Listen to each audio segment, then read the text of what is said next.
পাঁচমিশালি লাবড়া তরকারি। এটা কিভাবে প্রথম থেকে করলাম আগে আরেকটা ভিডিওতে দেওয়া আছে, দেখে নেবে।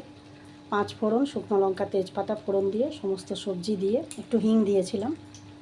তারপরে ওর মধ্যে নুন, হলুদ, জিরে গুঁড়ো, ধনে গুঁড়ো, লঙ্কা গুঁড়ো এই দিয়ে ভালো করে নেড়ে ছেড়ে জল দিইনি, ঝিঙে দিয়েছি। ঝিঙে, কুমড়ো, আলু, ঢ্যাঁড়স, এই সুরেশ্বর ডাঁটা আর এই কচু, গাঁটি কচু এই দিয়ে এটাকে ভাপেই পুরো রান্না হলো, মানে ঢাকা দিয়ে দিয়েছিলাম। দেখুন সব সেদ্ধ হয়ে গেছে।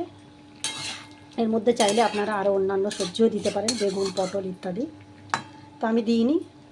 এই দিয়ে করেছি একটা লাবড়া তরকারি। তো এটা হয়ে এসেছে, নুন মিষ্টি সব দিয়েছি, চিনি, হলুদ গুঁড়ো, লঙ্কা গুঁড়ো সব দেওয়া আছে। এবার একটু দিচ্ছি একটু ভাজা মশলা, ভাজা 5 ফোড়ন, জিরে, ধনে, শুকনো লঙ্কা গুঁড়ো করে দিলাম। এটা একটা ভালো গন্ধ বেরোবে তাই। তো এইভাবে এটা পুরোপুরি নিরামিষ তরকারি, আপনারা কখনো খেয়ে দেখবেন এই লাবড়া তরকারিটা। খিচুড়ি, ভাত এসবের সাথে খুব ভালো যাবে, আপনারা খেয়ে দেখবেন। Thank you for watching.